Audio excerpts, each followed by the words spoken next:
Right, time for today's Bart Chart. What are the world's four worst performing currencies? I'll give you a clue. They're former Soviet republics, and they're certainly feeling the aftershock of Russia's financial crisis and the fighting in Ukraine, even though both are showing some signs of easing. Have a look at the world's worst four performing currencies against the dollar in 2015. That's out of 174 tracked by Bloomberg.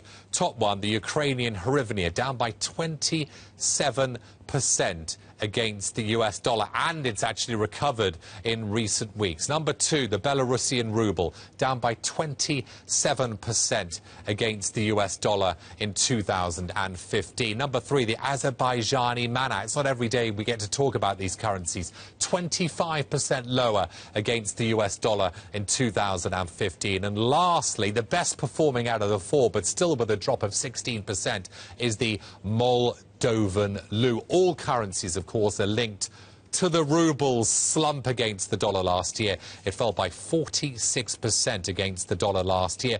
What that does is the plunge threatens to flood smaller neighbouring countries like these former Soviet republics with suddenly cheaper Russian-made goods. That undermines their trade balance. Now, while the devaluations in all these currencies relieves the pressure by keeping their currencies competitive against the ruble, the flip side of the coin is higher inflation and the fact it's more expensive to repay foreign debt. Charles Robertson, who's chief economist at Renaissance Capital, says there's very little that these types of country can do to stem the decline in their currencies. It would take years to loosen economic links with Moscow. I mean, they've certainly been busy in 2015 enacting various measures. Belarus decided to devalue its ruble back in January. It tightened capital controls after the currency fell to a record low. Ukraine, of course, raising its benchmark interest rate to 30% last week. That's the world's highest interest rate.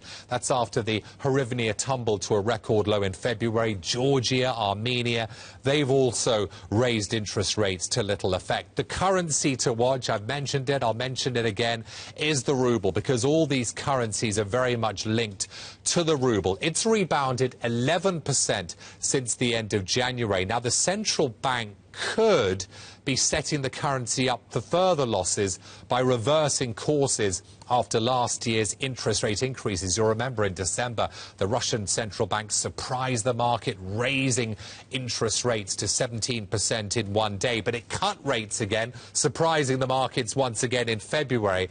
And Morgan Stanley says it may do so again this week. These are the world's four worst performing currencies against the dollar in 2015.